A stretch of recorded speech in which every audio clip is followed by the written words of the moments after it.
नमस्कार दोस्तों। हम लोग बिहार दरोगा का जो प्रैक्टिस सेट कर रहे थे उसका पार्ट नंबर 2 देखना है आज से। और हम लोग आज के बाद ये कंटिन्यू कर देंगे सीरीज और इसको कंप्लीट करेंगे हम लोग। टोटल इसमें आप लोगों को पता होगा कि 15 सेट हम लोग करने वाले हैं, जो वॉल्यूम 2 है, जो एड्यूटेरिया के द्वारा जो निकाला गया है उसी बिहार दरोगा के प्रैक्टिस सेट को डिटेल वाइज एनालिसिस के रूप में हम लोग देख रहे हैं। और यकीन मानिए जो भी लोग इस प्रैक्टिस सेशंस को पूरी तरीके से अच्छे से देख रहे होंगे और नोट्स बना रहे होंगे, रिवाइज कर रहे होंगे, उनका नंबर अवश्य बढ़ेगा। ये मेरा कंफर्मेशन है, ये पूरी तरीके से एक एनालिसिस के द्वारा बताया जा रहा है। ठीक है, चलिए तुम लोग स्टार्ट करते हैं अपना आज का क्लास। और हम लोग पिछले क्लास में 30 तक क्वेश्चंस कर लिए थे और हम लोग आज का जो पहला क्लास होगा that is called 30 number 1 question से होगा। ध्यान देंगे सभी लोग। कह रहा है कि मानव शरीर में जो निषेचन होता है, मानव शरीर में जो फर्टिलाइजेशन की प्रक्रिया जो होती है वो कहाँ होती है। देखिए, फर्टिलाइजेशंस की बात कर रहा है तो फर्टिलाइजेशन है, यानी कि फर्टिलाइजेशंस का पहले मतलब समझ लीजिए कि फर्टिलाइजेशंस किसको कहते हैं।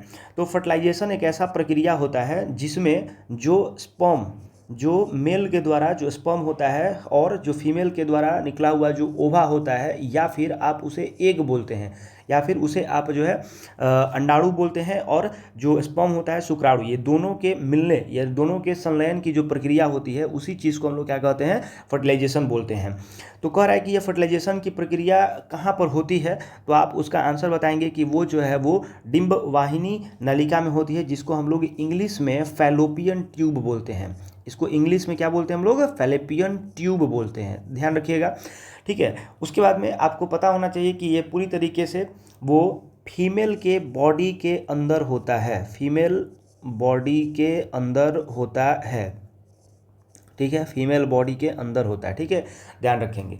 चलिए, अब उसके बाद में हम लोग अगले प्रश्न की ओर बढ़ते हैं और हमारा जो अगला प्रश्न होगा डेट इज कॉल्ड 32 नंबर, यानी कि 32 नंबर प्रश्न की ओर हम लोग देखेंगे। और 32 नंबर प्रश्न क्या कर रहा है वो समझिए। तो 32 नंबर जो प्रश्न है वो हमसे पूछ रहा है कि लैंगरहैंस दीपिकाओं में पाई जाने वाली बीटा कोशिकाएं, जो बीटा कोशिकाएं हैं, निम्नलिखित में से किस हार्मोन का स्राव करती हैं। लैंगरहैंस जो दीपिकाएं होती हैं उसमें पूछा जा रहा है कि आपसे जो बीटा कोशिकाएं होती हैं, अल्फा बीटा जो कोशिकाएं होती हैं और गामा कोशिकाएं, 3 तरीके की कोशिकाएं होती हैं। तो ये पूछ रहा है कि बीटा कोशिकाएं जो होती हैं वो किस हार्मोन का स्राव करती है, यानी कि वो बीटा जो कोशिकाएं हैं उससे कौन सा हार्मोन निकलता है। तो उसका आंसर होगा कौन सा, इंसुलिन। इसका आंसर कौन सा होगा, इंसुलिन।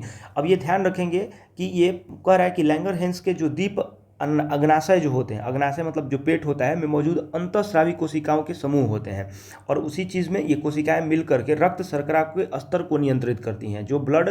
जो शुगर होता है ब्लड में, जो आपका शुगर जो होता है ना, उसी चीज़ को ये नियंत्रित करती है। और इन दीपों में कई तरह की कोशिकाएं आपको देखने को मिलेंगी। ठीक है, जिसमें आपका अल्फा कोशिकाएं भी होती हैं, इनमें अल्फा कोशिकाएं भी होती हैं जो कि ग्लूकागोन, ध्यान रखेंगे कि जो अल्फा कोशिकाएं होती हैं वो किसका निर्माण करती हैं, ग्लूकागोन का, ग्लूकागोन हार्मोन का निर्माण करती हैं, या फिर इन्हीं को सिक्रेट करती हैं। उसके बाद में एक होता है बीटा। अब बीटा आपको बता दिए कि ये जो है वो इंसुलिन का श्रावण करता है। उसके बाद में एक होता है जो कि होता है बाबू डेल्टा, होता है डेल्टा। अब डेल्टा जो कोशिकाएं होती हैं ये सीमोटा नामक जो है स्टैटिटीन, ठीक है, स्टैटिटीन ध्यान रखेंगे, हार्मोन बनाती है। ये इस तरीके के हार्मोन का जो है सिक्रेशन करती है। थोड़ा सा मैं पेन का कलर चेंज कर लेता हूँ और तो अच्छा चले इस चीज़ के लिए। ठीक है, चलिए, तो यहाँ पे आप देख लिए कि किस तरीके से हमारा बीटा कोशिकाएं जो होती हैं वो कहाँ पे निकलती हैं और कौन सा ये हार्मोन को बॉडी में सिक्रेट करती हैं चीज़ों को, और इसका काम क्या होता है। चलिए, अब हम लोग पढ़ते हैं कौन सा 3 नंबर, यानी कि 33 नंबर जो हम लोग पढ़ेंगे उसका हम लोग को ध्यान देना होगा। करें कि पत्तियों का हरा रंग, ध्यान रखेंगे, हरा रंग पूछ रहा है, किस वर्णक के कारण दिखाई देता है। बहुत आसान क्वेश्चन है, तो इसका आप लोगों को पता होना चाहिए कि ये जो है क्लोरोफिल के कारण ऐसा होता है। ठीक है, अब ये पिगमेंट, अब यहाँ पे जो वर्णक आपको दिख रहा है ना, वर्णक का मतलब होता है पिगमेंट। ठीक है, पिगमेंट, वर्णक का मतलब क्या होता है, पिगमेंट, जो कि क्लोरोफिल के कारण होता है और प्रकाश संश्लेषण में महत्वपूर्ण एक वर्णक है। क्लोरोफिल जो है वो प्रकाश जो फोटोसिंथेसिस होता है उसमें शामिल एक प्रकार की महत्वपूर्ण वर्णक है, जहाँ पर पौधे ऊर्जा और प्रकाश ऊर्जा रासायनिक ऊर्जा में परिवर्तित हो जाते हैं। यहाँ पर होता क्या है इसमें कि जो प्रकाश ऊर्जा होती है, यानी कि लाइट एनर्जी जो होती है, लाइट एनर्जी जो होती है वो ट्रांसफ़र हो जाती है, किसमें चेंज हो जाती है भाई साहब, तो वो हो जाती है आपका चेंज एक केमिकल एनर्जी में चेंज हो जाती है, केमिकल एनर्जी में चेंज हो जाती है, ध्यान रखेंगे।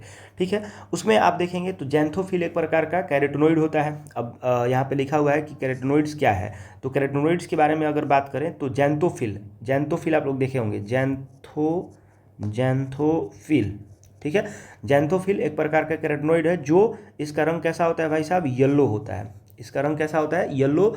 और इसका रंग कैसा होता है, तो और इसका रंग होता है जो नारंगी, ऑरेंज कलर का होता है। इसका कलर जो होता है ऑरेंज कलर का होता है, जो प्राकृतिक व्यापक रूप में पाया जाता है। ठीक है, अब अगर बात करेंगे कैरोटीनॉइड जो है प्राकृतिक रूप से पाए जाने वाले वर्णकों का एक समूह है।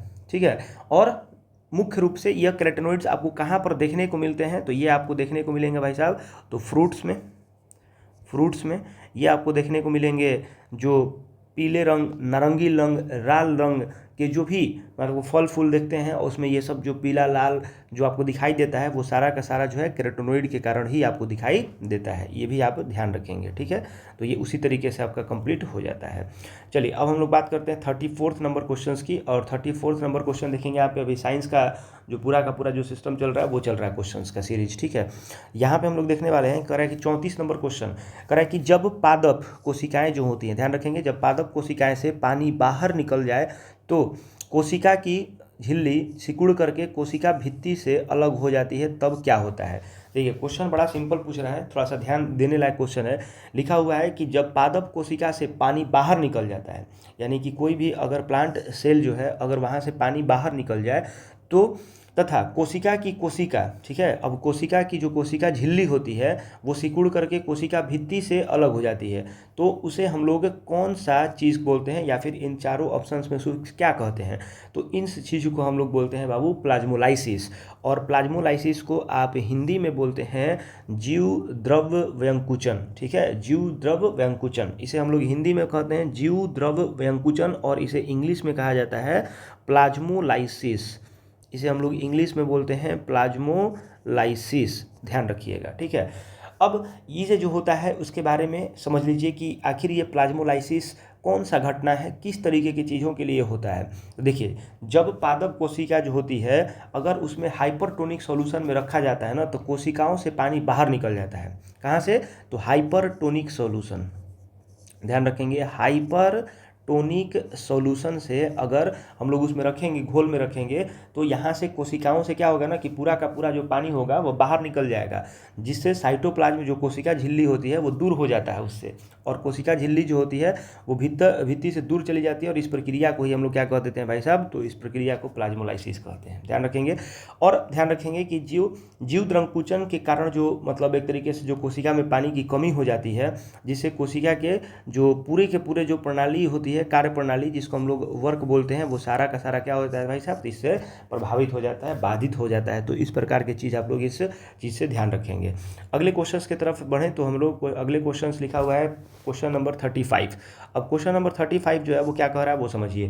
क्वेश्चन नंबर 35 में है, कह रहा है कि इसमें मैच ऑफ द फ्लोइंग है, कि कौन सा चीज़ कहाँ से है, क्या चीज़ है, उसको मैच ऑफ द फ्लोइंग बनाइए। देखो यहाँ पे लिखा हुआ है कि क्लोरोफाइसी इनमें से किस शैवाल का नाम है।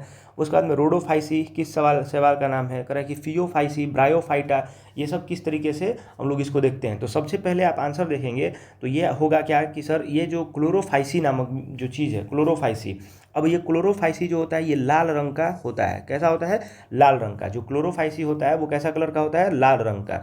और उसके बाद में जो रोडोफाइसी होता है वो रोडोफाइसी, आप ध्यान रखेंगे, नहीं सॉरी एक मिनट, गलत हो गया, थोड़ा सा गलत हो गया, ठीक है, ध्यान देंगे। क्लोरोफाइसी जो होता है वो आपका होता है हरे शैवाल का, और रोडोफाइसी जो होता है वो तीसरे नंबर का होता है, यानी कि लाल शैवाल होता है।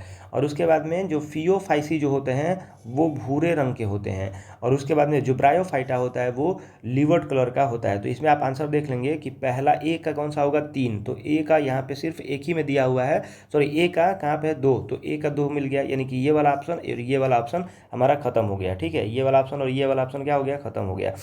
अब वहाँ उसके बाद में आगे देखिएगा तो लिखा हुआ है रोडोफाइसी, जो आप लोग अभी बता दिए लाल शैवाल होता है, तो ये 3 में होगा। तो यहाँ पे एक लिया हुआ है, ये भी खत्म, तो आंसर हम लोग का कौन सा होगा, सही हो जाएगा बी नंबर, ध्यान रखेंगे। ठीक है, अब डिवीज़न होता है ना, उसके आधार पे ये बांटा जाता है। जो भी इनके शैवाल जो होते हैं, जो भी एल्गी जो होती हैं, एल्गी यहाँ पे बेसिकली आपसे बात किया जा रहा है एल्गी के बारे में। एल्गी को हम लोग शैवाल बोलते हैं, ठीक है। तो इन शैवालों के बारे में आपसे बात किया जा रहा है, ठीक है।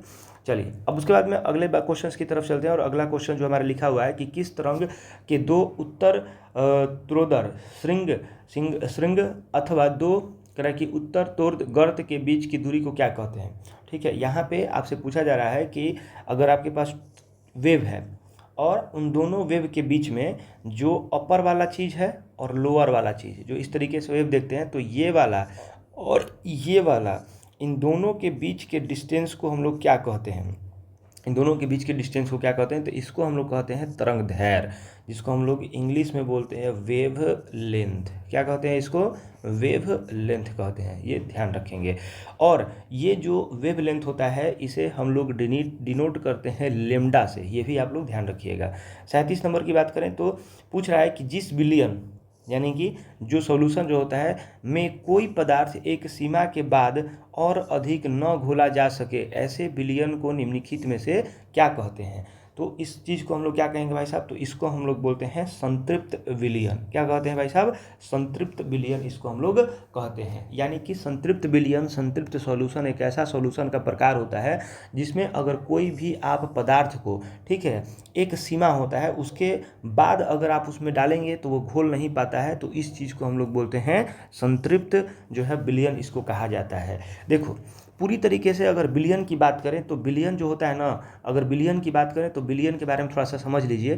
3 तरीके का आपको सॉल्यूशन देखने को मिलता है, 3 तरीके का आपको सॉल्यूशन देखने को मिलेगा। पहला सॉल्यूशन जो होता है जिसको हम लोग बोलते हैं सेचुरेटेड सॉल्यूशन, सेचुरेटेड सॉल्यूशन, ठीक है, सेचुरेटेड सॉल्यूशन। दूसरा जो एक सॉल्यूशन होता है जिसको हम लोग बोलते हैं अनसेचुरेटेड सॉल्यूशन, ठीक है, अनसेचुरेटेड सॉल्यूशन। और एक तीसरा सॉल्यूशन जो होता है जिसको हम लोग बोलते हैं super saturated solution, super saturated solution, ध्यान रखेंगे।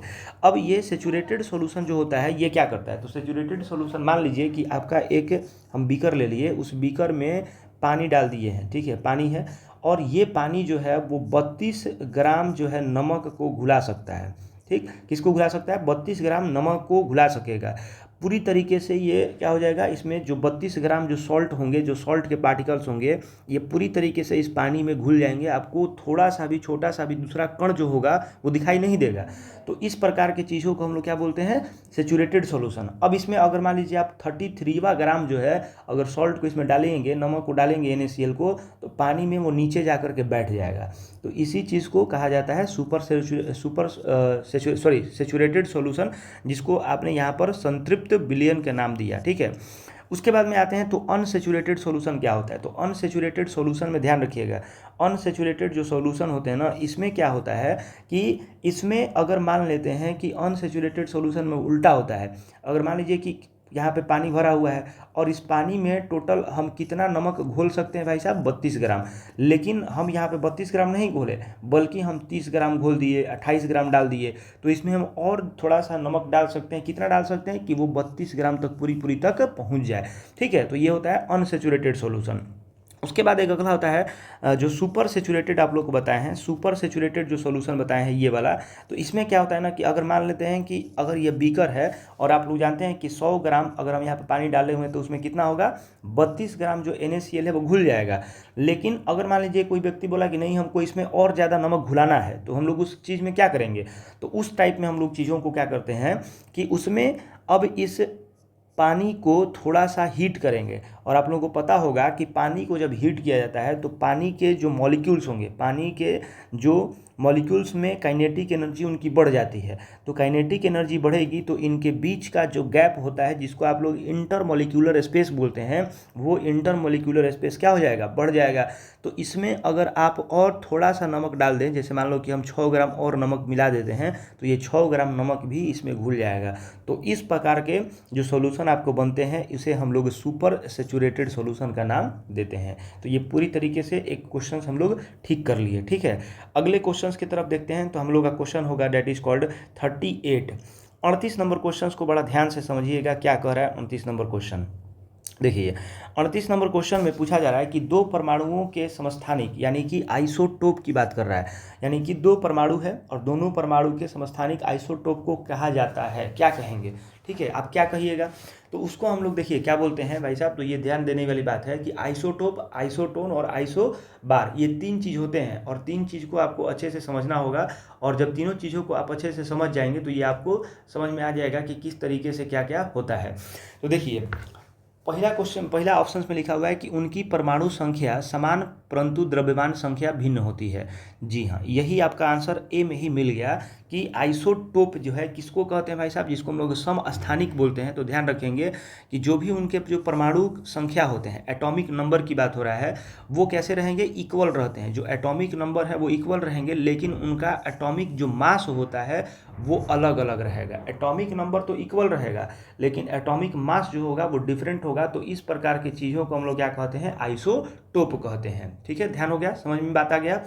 अब जो है वो ध्यान रखेंगे भाई साहब, इस तरीके के जितने भी तत्व होते हैं वो प्रत्येक जो समस्थानिक होंगे, जो भी ऐसे होंगे, वो शुद्ध पदार्थ होता है, यानी कि प्योर सब्सटेंस के कैटेगरी में रखा जाता है। ये भी ध्यान रखेंगे, ठीक है।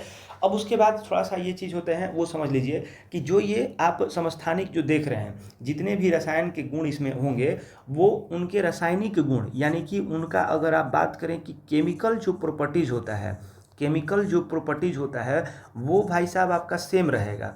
ठीक है, आइसोटोप में जितने भी मटेरियल आएंगे, जितने भी आपको यहाँ पे एलिमेंट्स देखने को मिलते हैं, उन सारे एलिमेंट्स का केमिकल प्रॉपर्टीज़ तो सेम रहेगा, लेकिन उनका जो भौतिकल जो होता है, जिसको हम लोग बोलते हैं फिजिकल जो प्रॉपर्टी होगा वो आपको डिफरेंट दिखाई देगा। ये आपको ध्यान में रखना होगा, ठीक है। तो आइसोटोप के बारे में ये सब बातें समझ गए कि आइसोटोप किसको बोलते हैं। तो आइसोटोप का मतलब होता है कि उनके एटॉमिक नंबर कैसे होंगे, इक्वल होंगे, और उनका जो एटॉमिक मास होगा वो अलग होगा। उनका केमिकल जो प्रॉपर्टीज होता है वो सेम होता है, लेकिन उनका फिजिकल प्रॉपर्टी जो होता है वो डिफरेंट होता है, ठीक है। भौतिक गुण जिसको हम लोग बोलते हैं वो डिफरेंट होता है। उसके बाद में अगर हम देखें तो इसमें एक और चीज़ होता है क्या, कि जैसे आपको देखने को मिला होगा कि एटॉमिक नंबर जो होते हैं, सॉरी, अगर आप डिफरेंट एटॉमिक नंबर वाले, जैसे जहाँ पे कोई आपको एलिमेंट मिला और उनके जो द्रव्यमान जो संख्या होती है, यानी कि जो उनके मास नंबर होते हैं, एटॉमिक मास, जो उनके एटॉमिक जो मास होते हैं वो आपको अगर सेम देखने को मिल जाए तो उस प्रकार के चीज़ों को हम लोग क्या कहते हैं, आइसोबार कहते हैं। इसको हम लोग हिंदी में बोलते हैं समभारिक। तो यहाँ से ध्यान रखिएगा कि आइसोबार क्या होता है भाई साहब, तो ये होता है समभारिक। यहाँ पे भारिक लिखा हुआ है ना, तो मास का मतलब क्या होता है, मास का मतलब होता है वजन, वो कितना भारी है।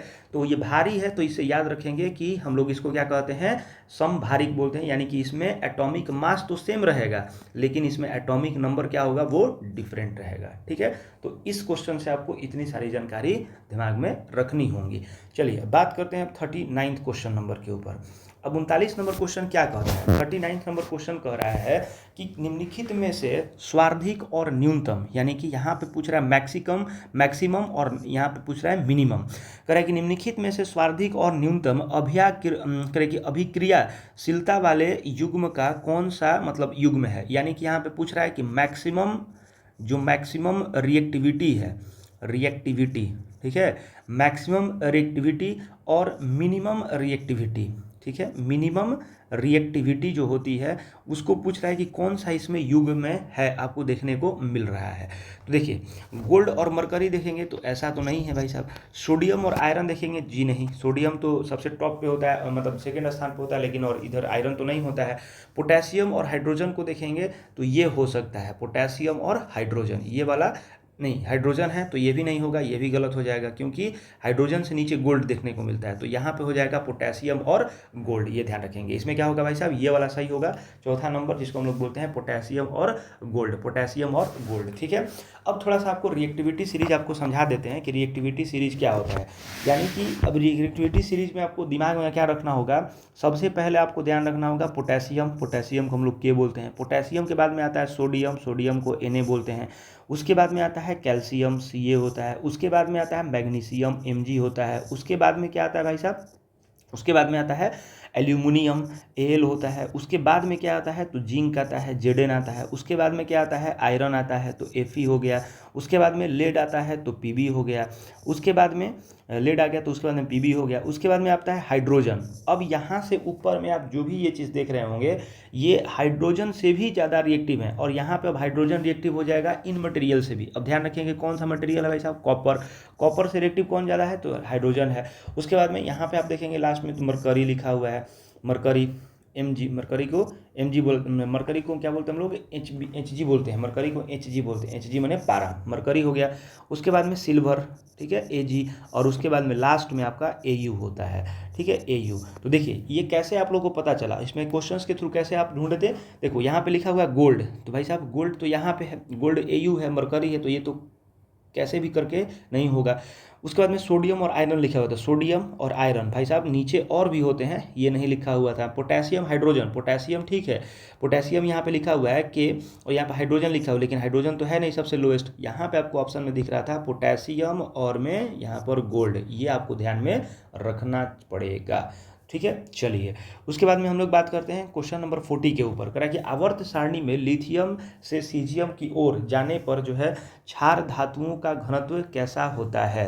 यानी कि अब यहाँ पे आपको पूछा जा रहा है कि पीरियोडिक टेबल की अगर बात करें तो पीरियोडिक टेबल में जो लिथियम होता है Li, लिथियम जो होता है वो सीजियम की ओर जाने पर, यानी कि लिथियम से अगर आप सीजियम की ओर जाएंगे तो जो क्षार धातुओं का मतलब होता है जो बेसिक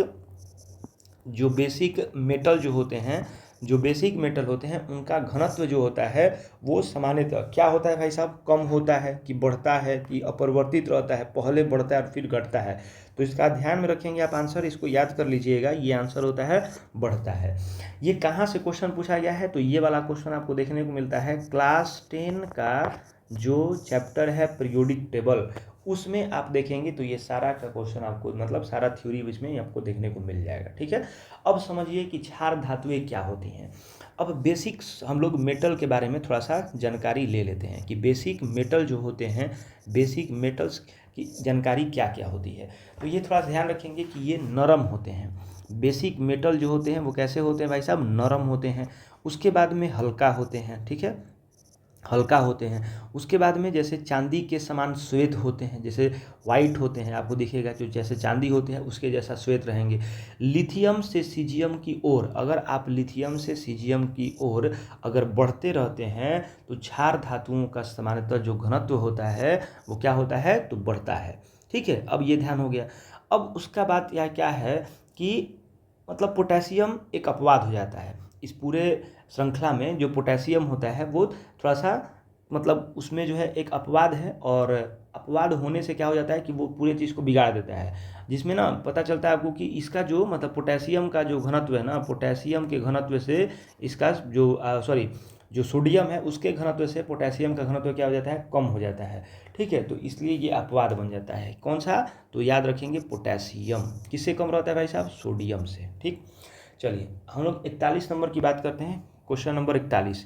अब क्वेश्चन नंबर 41 जो है वो क्या कह रहा है, क्वेश्चन नंबर 41 में आपको कहा जा रहा है, क्वेश्चन नंबर 41 आपको कह रहा है कि स्थिर आयतन, कह रहा है कि स्थिर आयतन, क्वेश्चन नंबर 41 आपसे कह रहा है कि स्थिर आयतन जो होती है, स्थिर आयतन पर किसी निश्चित मात्रा वाली गैस दाब उसके परम ताप के समानुपाती होता है, यह निम्नलिखित में से कौन सा नियम तय करता है। 41 नंबर क्वेश्चन को देख रहे हैं, यानी कि स्थिर आयतन पर आपका जो है कांस्टेंट वॉल्यूम की बात कर रहा है, ठीक है, कांस्टेंट वॉल्यूम की बात कर रहा है।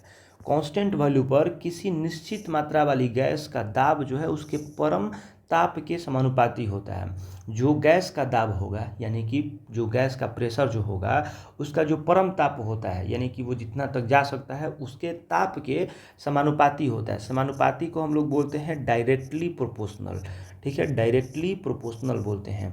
तो डायरेक्टली प्रोपोर्शनल जो है वो इसमें से कौन सा नियम ये चीज़ को दर्शाता है, या फिर इस नियम को कौन से चीज़ को बताता है। तो या तो चार्ल्स का नियम होगा, या फिर क्यूसेक का नियम होगा, बॉयल का नियम होगा, आदर्श गैस का नियम होगा। तो इसमें से आंसर आप देखेंगे तो होगा गे ल्यूसैक का नियम जो होता है वो जो होता है ये बताता है कि कांस्टेंट वॉल्यूम पर किसी निश्चित मात्रा में, ठीक है, जो भी गैस का प्रेशर होगा, जो भी गैस का दाब होगा उसके परम ताप के जो मतलब उनका जो परम ताप होता है उसके डायरेक्टली प्रोपोर्शनल होता है, यानी कि अगर उसको बढ़ाएंगे तो वो भी आपको क्या होगा, इंक्रीज कर जाएगा। तो इसको हम लोग थोड़ा सा समझ लेते हैं कि आखिर ये परम ताप क्या होता है। परम ताप को थोड़ा समझना जरूरी हो जाता है, ठीक है। तो परम ताप को समझ लेते हैं ताकि आपका कॉन्सेप्ट क्लियर हो जाए। तो परम ताप की बात करते हैं, परम ताप की बात करते हैं, इसको हम लोग इंग्लिश में बोलते हैं अब्सोल्यूट टेम्परेचर। क्या बोलते हैं इसको, अब्सोल्यूट टेम्परेचर बोलते हैं। अब ये अब्सोल्यूट टेम्परेचर देखिए क्या करता है, ये जो आपका प्रेशर हो गया वो डायरेक्टली प्रोपोर्शनल किसके होता है, टी के होता है। कौन सा प्रेशर, तो गैस का प्रेशर डायरेक्टली प्रोपोर्शनल होता है टी के, यानी कि टेम्परेचर के।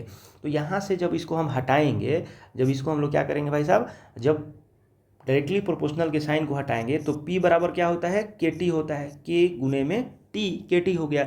अब यहाँ से आप निकालेंगे कि P बट्टा में T इज इक्वल टू क्या हो गया, के, कांस्टेंट इज इक्वल टू क्या हो गया, यहाँ पर क्या क्या है भाई, के क्या है, तो आप कहेंगे सर स्थिरांक है, कांस्टेंट है। तो कांस्टेंट बराबर क्या हो गया, प्रेशर बटा में टेम्परेचर, ठीक है।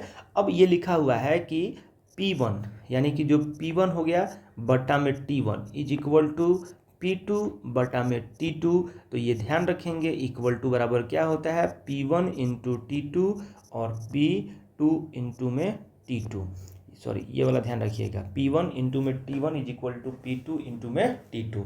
तो ये पूरा का पूरा कॉन्सेप्ट यहाँ से आपको निकल के आता है, इस चीज़ को समझ जाइए, ठीक है। चलिए अब हम लोग बात करते हैं 42 नंबर क्वेश्चन के। 42 नंबर क्वेश्चन में पूछ रहा है कि न्यूटन का गति का दूसरा नियम क्या है, यानी कि न्यूटन के गति का दूसरा नियम जो है आपसे पूछा है, न्यूटन के गति का दूसरा नियम आपसे पूछा हुआ है। तो ये ध्यान रखेंगे कि न्यूटन का गति का दूसरा नियम क्या है। तो ऑप्शन पढ़ते हैं, लिखा हुआ है कि दो परस्पर प्रभावी वस्तुओं पर बलों के बीच संबंधों की व्याख्या करता है, या फिर यह समझने में सहायता करता है कि बल वस्तुओं की गति को किस प्रकार प्रभावित करता है। यस सर, यहाँ पे आपको समझ में आ रहा होगा कि हम लोग क्या पढ़ते हैं, force is equal to M A, force is equal to क्या पढ़ते हैं, एम ए। यही वाला जो कॉन्सेप्ट है इसको लैंग्वेज में लिख दिया गया है। यह समझने में सहायता करता है कि जो बल जो होती है ना वो वस्तुओं के गति, एक्सेलरेशन को किस प्रकार प्रभावित करता है। मान लीजिए कि अब कोई वस्तु m है, अब उसका एक्सेलरेशन कितना तेज होगा कितना कम होगा, ये हमें बताता है न्यूटन का दूसरा नियम। तो हम लोग इसको बोलते हैं F is equal to M A, ठीक है। ये आपको ध्यान में रखना होगा, force is equal to mass into में एक्सेलरेशन होता है, ठीक।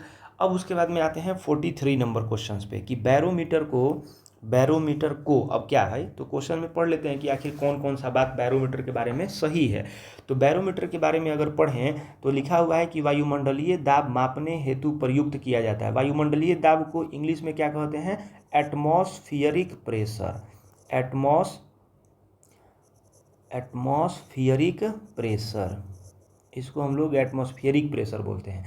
तो एटमॉस्फेरिक प्रेशर मापने के लिए क्यों किया जाता है, एकदम सही, 100% सही है। कह रहे कि ऊंचाई ज्ञात करने हेतु प्रयोग किया, जी नहीं, ऊंचाई ज्ञात प्रयोग करने के लिए नहीं किया जाता है। द्रव्यों के घनत्व ज्ञात करने के हेतु प्रयोग किया जाता है, जी नहीं, ये भी नहीं होगा, डेंसिटी थोड़ी हम लोग को मापना है। मौसम के पूर्वानुमान हेतु प्रयोग किया जाता है, ये ठीक है, मौसम के पूर्वानुमान, यानी कि जो मौसम जो होती है उसके पूर्वानुमानों को मापने का काम करता है और वायुमंडलीय दाब को मापता है, ठीक है, एटमॉस्फेरिक प्रेशर को मापता है। तो इसमें कौन सा 1 और 4, तो इसमें ऑप्शन में दिख रहा है 1 और 4, ठीक है। चलिए उसके बाद में थोड़ा सा ध्यान रखेंगे कि ये तो आपको समझ में हो गया कि क्या क्या करता है। अब बैरोमीटर जो है के आविष्कारक पूछ लेता है कि बैरोमीटर के जो डिस्कवरी करने वाले जो साइंटिस्ट थे उन साइंटिस्ट का नाम क्या था। तो आपको ध्यान में रखना होगा, इनका नाम जो था इवेंजेलिस्टा टॉर्ल्सियो कहा जाता है, टॉरेल्सली कहा जाता है, टॉरेल्सली, ध्यान रखेंगे, ठीक। तो ये इनके मतलब जो आविष्कारक थे उनको ये नाम से पुकारा जाता है, ठीक। 44 नंबर क्वेश्चन में पहुंच गए हम लोग। 44 नंबर क्वेश्चन को ध्यान से समझिए, पूछ रहा है कि प्रतिध्वनि के कारण, कह रहा है कि प्रतिध्वनि के कारण जो होती है वो सुनाई देती है। प्रतिध्वनि के कारण आपको क्या सुनाई देती है वो आपसे क्वेश्चन पूछा जा रहा है। तो प्रतिध्वनि का मतलब क्या होता है भाई साहब, बार बार लड़ करके आने से, ये मतलब उसको क्या कहते हैं, तो ये प्रतिध्वनि क्यों सुनाई देता है? तो आपको प्रतिध्वनि सुनाई देता होगा अनुनाद के कारण, जी नहीं। प्रतिध्वनि सुनाई देता है ध्वनि तरंगों के अपवर्तन के कारण, जी नहीं। अपवर्तन मतलब रिफ्रैक्शन के कारण नहीं, रिफ्लेक्शन के कारण होता है। रिफ्लेक्शन के कारण हमारी ही आवाज़ हमें दोबारा सुनाई देती है, उसी को हम लोग प्रतिध्वनि बोलते हैं। और ध्वनि तरंगों के व्यक्तीकरण, जी नहीं। व्यक्तीकरण को क्या कहते हैं? पोलराइजेशन। पोलराइजेशन इनको कहा जाता है, तो इसके कारण भी नहीं होता है। रिफ्रैक्शन को अपवर्तन कहा जाता है, रिफ्रैक्शन, ठीक है। रिफ्रैक्शन को अपवर्तन कहते हैं, इसके लिए भी नहीं सुना जाता है। परिवर्तन को हम लोग रिफ्लेक्शन बोलते हैं। रिफ्लेक्शन के कारण ये वाला चीज़ आपको घटना होने को देखने को मिलती है। चलिए अब थोड़ा सा हम लोग देख लेते हैं कि मतलब ये तापमान के साथ साथ में ये पूरी तरीके से कैसे ये बदलता है, जो आपका ये पूरा साउंड जो है वो किस तरीके से चलता है, क्या होता है। तो 2-3 चीज़ें होती हैं याद करने के लिए। सॉलिड, एक होता है कि सॉलिड में ये किस तरीके से ट्रेवल करती है। तो सॉलिड जो में आप देखेंगे, अगर एल्युमिनियम की बात करें, सॉलिड में अगर एल्युमिनियम की बात करें तो एल्युमिनियम का जो चाल होता है ध्वनि का, उसमें जो होता है 6420, यानी कि 6220 जो है मीटर पर सेकेंड, इतने रफ्तार से चलती है। उसके बाद में अगर आयरन की बात करें, एफी की बात करें, लोहा की बात करें, तो उसमें जो है 5950 मीटर पर सेकेंड। उसके बाद में अगर द्रव की बात करें, लिक्विड की बात करें, लिक्विड में अगर पानी की बात करते हैं, ठीक है, जल वाला, जो कि आसुत जल की हम लोग बात कर रहे हैं, ठीक है, जल की बात कर रहे हैं, तो कौन सा जल? आसुत जल। आसुत जल की बात करें तो इसमें 1498 मीटर पर सेकेंड। और गैस की बात करें, गैस, तो गैस में हाइड्रोजन गैस की बात कर लेते हैं, तो हाइड्रोजन में आपका मिल जाता है टोटल 1284 मीटर पर सेकेंड, ठीक है, ये वाला हो गया। इतना आपको इसमें बात ध्यान रखना होगा। 45 नंबर क्वेश्चन की बात करते हैं। 45 नंबर 45 नंबर में लिखा हुआ है, 45 नंबर में लिखा हुआ है कि निम्नलिखित में से कौन सी प्रक्रिया जो है इंद्रधनुष के निर्माण में भूमिका निभाती है। भाई साहब, इंद्रधनुष आप बनते हुए देखे होंगे, तो इंद्रधनुष बनने में कौन सी जो है वो यहाँ से चीज़ें मैंने लगती हैं, वो कौन सा चीज़ यहाँ पे आपको दिखाई देता है तो होता है, कौन सी घटना घटती है तो होती है।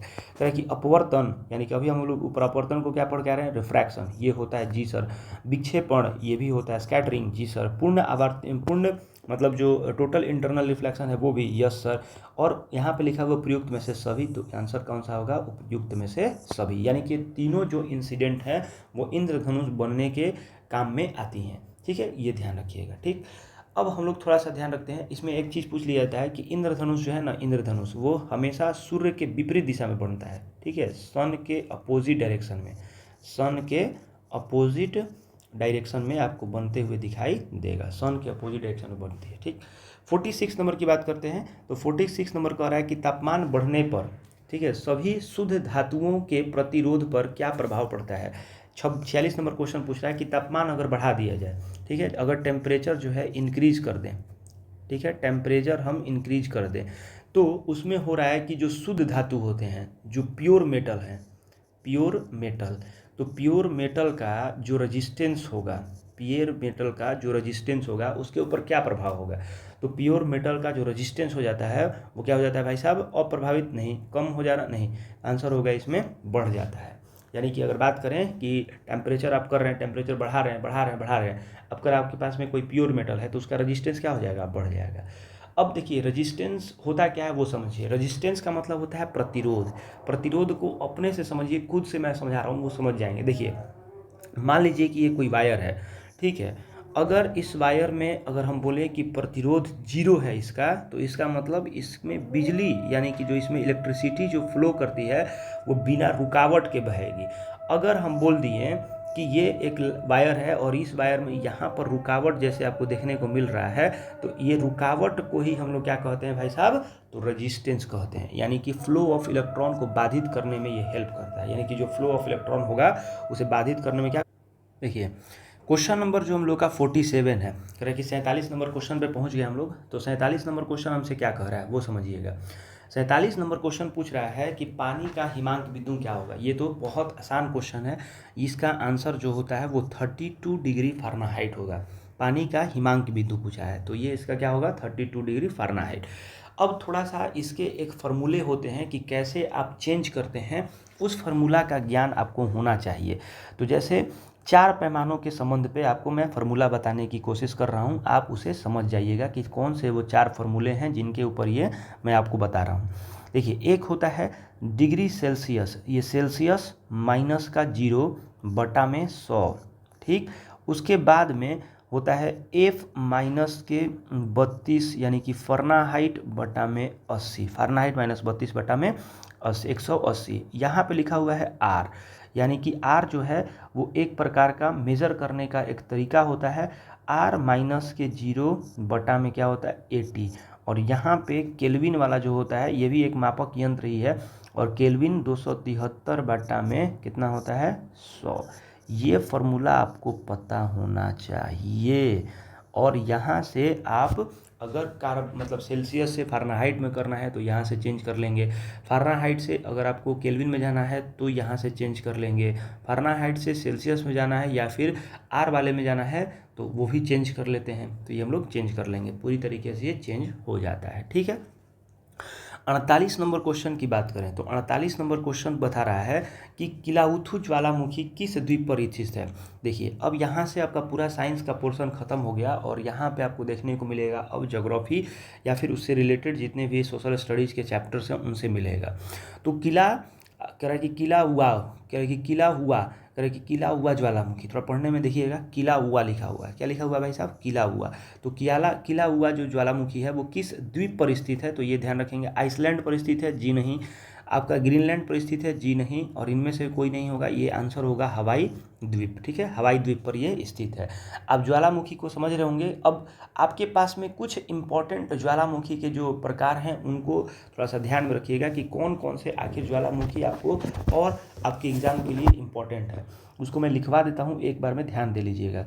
पहला जो होता है एक आपका ज्वालामुखी है जिसको हम लोग बोलते हैं माउंट, एक नाम है जिसका नाम लिखा हुआ है माउंट विसु, करे कि विसुवियस, माउंट विसुविसियस।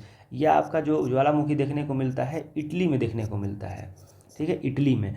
उसके बाद में आपको देखने को मिलता है माउंट फूजी, ठीक है, माउंट फूजी। माउंट जो फूजी आपको देखने को मिलता है, माउंट फूजी जो देखने को मिलती है जापान में। तीसरा आपको देखने को मिलता है वो है सेंट, ठीक है, सेंट हेलेनेस, सेंट हेलेनेस जो है वो आपको देखने को मिलता है USA में, ठीक है। उसके बाद में चौथे नंबर पे देखिएगा माउंट किलिमंजारो, किलिमंजारो, किलिमंजारो आपको देखने को मिलता है तंजानिया में, तंजानिया में, ठीक है। उसके बाद में माउंट लोआ, माउंट लोआ जो है वो आपको देखने को मिलता है हवाई द्वीप पर, हवाई आइलैंड पर। उसके बाद में है किलाउथ, तरह की किलाउ जो बता दिए कि ये भी जो है हवाई पर ही स्थित है। उसके बाद में आता है सेमेरू, सेमेरू जो है वो आपको देखने को मिलता है इंडोनेशिया, इंडोनेशिया में। और विरांगू, ठीक है, बिरुंगा, बिरुंगा जो है आपको देखने को मिलता है कांगो गणराज्य में, कांगो गणराज्य। ये आपको इतने सारे ज्वालामुखी के नाम हैं, कौन से देश में वो मतलब स्थित है वो आपको ध्यान में रख लेना होगा। चलिए हम लोग थोड़ा सा बात करते हैं यहाँ पे क्वेश्चंस की, और अब हम लोग बात करेंगे 49 नंबर क्वेश्चन। तो 49 नंबर क्वेश्चन क्या कह रहा है वो समझिएगा। पूछ रहा है कि 1934 में किसके नेतृत्व में कांग्रेस सोशलिस्ट पार्टी जो है की स्थापना की गई थी। कांग्रेस सोशलिस्ट पार्टी, ध्यान रखिएगा, कांग्रेस सोशलिस्ट पार्टी के बारे में पूछा हुआ है। 1934 में कांग्रेस सोशलिस्ट पार्टी की जो स्थापना है वो किसके द्वारा किया गया था। तो इसका आंसर बहुत ज़्यादा फेमस क्वेश्चन है ये, तो इसका आंसर होगा आचार्य नरेंद्र देव और जयप्रकाश नारायण के द्वारा किया गया था। अब ये कब किया गया था, तो 1934 में किया गया था, ठीक है। अब उसके बाद में अब ध्यान रखेंगे कि अब जो सुभाष चंद्र बोस थे, ठीक है, आपके पास में जो सुभाष जो चंद्र बोस थे, सुभाष चंद्र बोस के द्वारा में कौन सी मतलब पार्टी का गठन किया गया था, तो आंसर होगा फॉरवर्ड ब्लॉक, फॉरवर्ड ब्लॉक। और ये कब किए थे, तो 1939 में किए थे। उसके बाद में दूसरा याद रखेंगे कि मोहम्मद अली जिन्ना जो थे, मोहम्मद अली जिन्ना जो है मुस्लिम लीग के सदस्य थे। किसके सदस्य थे, मुस्लिम लीग के सदस्य थे, ठीक है। और ये मुस्लिम लीग जो है उसकी स्थापना कब की गई थी, तो 30 ठीक है। 30 दिसंबर 1906 में ढाका के नवाब, जो ढाका का जो उस समय नवाब हुआ करते थे, ठीक है, आगा खान। कौन थे? आगा खान। आगा खान और कौन थे भाई साहब? तो नवाब मोहिसिन उल मुल्क के नेतृत्व में किया गया था, ठीक है। और ये क्यों किया गया था? तो भारत में मुसलमानों के अधिकारों को रक्षा के लिए मुस्लिम लीग का गठन किया गया था, ठीक है। मोहम्मद अली जिन्ना उनमें से एक सदस्य थे, ठीक है। ये आपको क्लियर हो गया, ठीक। चलिए, अगर हम लोग बात करते हैं आगे नेक्स्ट में, तो 50 नंबर क्वेश्चंस की बात करें तो 50 नंबर क्वेश्चंस में लिखा हुआ है आपका कि सन्यासी विद्रोह से क्वेश्चन है। कौन सा भाई साहब? सन्यासी विद्रोह से क्वेश्चन है। और ध्यान देंगे, सन्यासी विद्रोह से क्वेश्चन पूछा गया कि 1857 की क्रांति का अग्रगामी था। 1857 की क्रांति का अग्रगामी था। अग्रगामी मतलब 1857 जो है वो मतलब हुआ, तो उसके में आप देखेंगे कि ये आपको सन्यासी विद्रोह देखने को मिलता है, जो कि 1763 से लेकर के 1800 के बीच में हुआ था। तब जाकर के 1857 का युद्ध आपको देखने को मिला। तो ये सन्यासी विद्रोह के मतलब एक तरीके का मतलब ये रीजन्स भी था, ठीक है। और सन्यासी विद्रोह के बारे में अगर बात करें तो ये कहाँ पर हुआ था, तो आपको याद करना होगा आज के प्रेजेंट में बंगाल और बिहार में, ठीक है, बंगाल और बिहार में हुआ था। और यह हिंदू जो सन्यासी थे, साधु थे, फ़कीर द्वारा ब्रिटिश ईस्ट इंडिया कंपनी के खिलाफ किया गया था। मतलब जो भी मतलब हिंदू सन्यासी थे उनको, फ़कीरों को ब्रिटिश जो ईस्ट इंडिया कंपनी है उनके खिलाफ में कर दिया गया था। उसके बाद में जो आनंद मठ में, आप ध्यान रखेंगे आनंद मठ का आप नाम ध्यान रखे होंगे, आनंद मठ, कि आनंद मठ जो है, आनंद मठ में जो सन्यासी विद्रोह का उल्लेख आपको देखने को मिल जाता है आनंद मठ पुस्तिका में, ठीक है। और इस मतलब सन्यासी विद्रोह को दमन कौन किया था? दमनकारी का क्वेश्चन पूछ लेता है कि सन्यासी विद्रोह के दमनकारी जो मतलब लीडर थे वो कौन थे? तो इसका नाम था लॉर्ड वॉरेन हेस्टिंग्स, ठीक है, लॉर्ड वॉरेन हेस्टिंग्स, ठीक है। चलिए 50 नंबर क्वेश्चंस की बात करते हैं 50 नंबर क्वेश्चंस की। अब देखिए 50 नंबर क्वेश्चन जो है वो थोड़ा ध्यान से समझिएगा कि 50 नंबर क्वेश्चन में क्या कहा जा रहा है। कह रहा है कि सूची 1 को सूची 2 से मिलाना है। अब समझिए क्या क्या इसमें दिया हुआ है। एक लिखा हुआ है सोम प्रकाश, इंडियन मिरर, युगांतर, निगेटिव ओपिनियन, ठीक है। यहाँ पे कुछ रचनाएं हैं, कुछ जो हैं वो न्यूज़पेपर हैं, और यहाँ पे उसके जो मतलब क्या बोलते हैं वो पब्लिश करने वाले जो हुआ करते थे, जो लिखने वाले व्यक्ति हुआ करते थे, उनका नाम यहाँ पे आपको दिया गया है। तो इससे आपको थोड़ा सा समझना होगा, ठीक है। चलिए अब बात करते हैं इस 51 नंबर क्वेश्चंस की। तो देखिए ऑप्शंस को थोड़ा सा इसमें हेल्प लेंगे और ऑप्शंस के हिसाब से इसे करने की कोशिश करेंगे तो जल्दी हो जाता है। कह रहा है कि सोम प्रकाश जो है, सोम प्रकाश, ठीक है, वो सोम प्रकाश जो है वो कौन से मतलब कौन उनको जो है मतलब सोम प्रकाश नामक जो मतलब ये मतलब क्या बोलते हैं वो पत्रिकाएं जो थी वो किसके द्वारा निकाला जाता था? तो ईश्वर चंद्र विद्यासागर के द्वारा। ईश्वर चंद्र विद्यासागर। तो ए का 3 हो जाता है। तो ए का 3 कहाँ पे है? 2 में। तो ये वाला है और ये वाला दोनों खत्म हो गया। उसके बाद में बी का 2, ठीक है, ये वाला भी ठीक है। और सी का देख लेते हैं कि सी में चौथा और पहला में से कौन होगा। सी का अगर मिल जाएगा तो आंसर सही हो जाएगा। युगांतर, युगांतर किसके द्वारा किया गया है भाई साहब? तो युगांतर जो है वो वरिंद्र कुमार घोष के द्वारा। युगांतर जो है वरिंद्र कुमार घोष के द्वारा। तो सी हो जाएगा कौन सा? तो सी का हम लोग देख रहे हैं चौथा, तो ये आंसर होगा सी का चौथा यहाँ पे है। तो ए नंबर इसका आंसर सही हो जाएगा, ठीक है, मिला लीजिएगा। 52 नंबर की बात करते हैं 52, क्वेश्चन नंबर 52 की बात करते हैं। तो क्वेश्चन नंबर 52 में कहा गया है कि भारत में तुगलक वंश के बाद, कि भारत में जो तुगलक वंश था उसके बाद में कौन सा वंश दिल्ली पर शासन किया था? तो सिंपल सा क्वेश्चन है, इसमें आपको याद हो जाना चाहिए ये सैयद वंश था, ठीक है। इस पर यह लोग मतलब आए थे वो लोग। तो आपको पता होना चाहिए कि दिल्ली के जो सल्तनत थी, दिल्ली का जो पूरा का पूरा सल्तनत था, उस पर चौथा शासन करने वाला जो वंश था, ये चौथा नंबर का वंश था जिसको हम लोग बोलते हैं सैयद वंश, ठीक है। और इस वंश की जो स्थापना है, यानी कि सैयद वंश की स्थापना जो है वो किसके द्वारा किया गया था? तो इस व्यक्ति का नाम था खिज्र खान, खिज्र खान, ठीक है, खिज्र खान। और खिज्र खान जो कहाँ से? तो तैमूर लंग का सेनापति। ये किसका सेनापति था भाई साहब? तो तैमूर लंग का सेनापति, तैमूर लंग का सेनापति था, ठीक है, तैमूर लंग का सेनापति था। और जब ये भारत से लौट रहा था तो तैमूर लंग ने खिज मतलब जैसे तैमूर लंग जो है ना वो भारत से बाहर जा रहा था, लौट रहा था अपने देश की ओर में, तो खिज्र खान को यहाँ का मुल्तान और लाहौर और दिलीपपुर, ध्यान रखेंगे 3 चीज़ का इसे मतलब शासक नियुक्त करके गया था। किसका किसका? मुल्तान का, उसके बाद में जो है लाहौर का, और उसके बाद में दिलीपपुर का। ये 3 जगहों का इसे जो है सुल्तान या फिर आप कहेंगे शासक जो है नियुक्त करके गया था।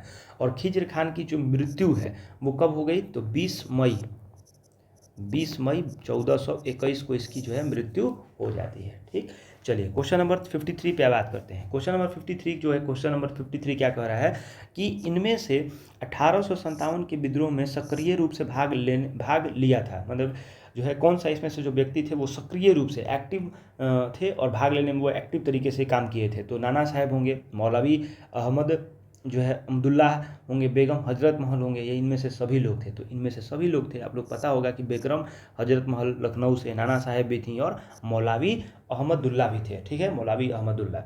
अब थोड़ा सा क्रांतिकारी जो थे ये सब थे। अब नाना साहब कहाँ से लड़ रहे थे, तो ये कानपुर से लड़ रहे थे। ठीक है, नाना साहब कहाँ से लड़ रहे थे, कानपुर से। बेगम हजरत महल कहाँ से लड़ रही थी, तो लखनऊ से। बेगम हजरत महल कहाँ से लड़ रही थी, लखनऊ से। और मौलवी अहमदुल्ला जो थे वो कहाँ से लड़ रहे थे, तो फैजाबाद, जिसे आज आप प्रयागराज के नाम से जानते हैं। ठीक है, फैजाबाद में। और बहादुर शाह दिल्ली में मतलब ये लोग अपना जो है भाग लेकर के लड़ रहे थे, वो लोग काम कर रहे थे। और आप देखेंगे तो जो भारतीय सेनानी जिनका नाम क्या था, बीडी सावरकर, जो बीडी सावरकर थे उन्होंने 1857, ठीक है, 1857 को भारत के पहले मतलब जो है मतलब इसका पहला इंडिपेंडेंस जो लड़ाई है ना, इंडिपेंडेंस के लिए, भारत की आज़ादी के लिए जो पहला लड़ाई था, पहला संग्राम इनके द्वारा कहा जाता है। कौन कह रहे थे भाई साहब, तो बीडी सावरकर कह रहे थे। ठीक, अब बात करते हैं 54 नंबर क्वेश्चन की। तो 54 नंबर जो क्वेश्चन है वो क्या कह रहा है कि उस स्वतंत्रता सेनानी का नाम बताइए जिन्होंने गवर्नर जनरल को निम्नलिखित पंक्ति लिखी। ठीक है, देखो, मैंने घुटने टेक कर रोटी मांगी लेकिन उसके बजाय मुझे पत्थर मिला। मैं ऐसे प्रत्युत्तर से आश्चर्यचकित नहीं हूँ, ब्रिटिश राष्ट्र केवल शक्ति के सामने झुकता है। मैंने ब्रिटिश राष्ट्र जो है ना केवल शक्ति के सामने झुकता है। तो ये कौन, ये बात बोला गया था, किसके द्वारा कहा गया था, तो इसको कहने वाले व्यक्ति का नाम क्या था, महात्मा गांधी। ठीक है, और आप जानते हैं कि महात्मा गांधी के द्वारा जो निकाला गया जो पत्र था, उस पत्र को हम लोग क्या कहते थे भाई साहब, यंग इंडिया, इनका एक पत्रिका है, यंग इंडिया। ठीक है, और लॉर्ड इरविन जो थे, मतलब उनके समक्ष में 11 सूत्री मांगे रखी थी। ठीक है, और 11 जो मांगे रखी हुई थी जिस पर सरकार का कोई जो सकारात्मक जो है सोच नहीं आया, सकारात्मक जवाब नहीं आया था, और इसी के वजह से ये महात्मा गांधी बोलते हैं। और फरवरी 1930 को साबरमती में कांग्रेस के कार्यकारी समिति जो थी एक बैठक करते हैं, और उस बैठक में नेतृत्व सविनय अवज्ञा आंदोलन चलाने का निश्चय इन्होंने किया था, जिसको आप लोग इंग्लिश में सिविल डिसओबीडियंस मूवमेंट बोलते हैं। ठीक है, सिविल डिसओबीडियंस मूवमेंट बोलते हैं। ठीक है, ये ध्यान रखेंगे। क्या लिखा हुआ था कि मैंने घुटने टेक कर रोटी मांगी लेकिन उसके बजाय मुझे पत्थर मिला। ठीक है, चलिए क्वेश्चन नंबर 55 को देख लेते हैं, और उसके बाद यहीं तक आज इसे छोड़ते हैं। फिर अगला जो क्वेश्चन होगा 55 से लेकर के 100 तक, वो हम लोग कल के क्लास में देख लेंगे। तो 55 नंबर क्वेश्चन क्या कर रहा है, नाजीवाद किसका समर्थक था, यानी कि नाजीवाद जो पूछ रहा है, नाजीज़म, वो किसके समर्थक थे। तो नाजीज़म जो है वो किसके समर्थक थे, ये आपसे पूछा जा रहा है। तो ध्यान रखेंगे कि नाजीज़म जो है वो किसके समर्थक थे। ठीक है, तो नाजीज़म जो है वो आपको समझ रहे होंगे कि स्वतंत्रता माने राजतंत्र का समर्थक था, जी नहीं। उसके बाद में आप देखेंगे प्रजातंत्र का, नहीं। धर्मनिरपेक्ष का, नहीं। वो मतलब जो समर्थक था राज्य की सर्वोच्चता के सिद्धांत पर था, यानी कि राज्य की में आप सुप्रीमेसी होनी चाहिए, ये उसका मेन एम था। ठीक है, चलिए आज के लिए बस हम लोग इतना ही रखते हैं, और बाकी जो है हम लोग कल के क्लास में, नेक्स्ट क्लास में, पार्ट नंबर 3 में इस पूरे मतलब दरोगा के इस सेट नंबर 1 को, प्रैक्टिस सेट नंबर 1 को हम लोग पूरी तरीके से देख लेंगे, और इसे हम लोग पूरी तरीके से ख़त्म कर देंगे। आज के लिए बस इतना ही। Thank you.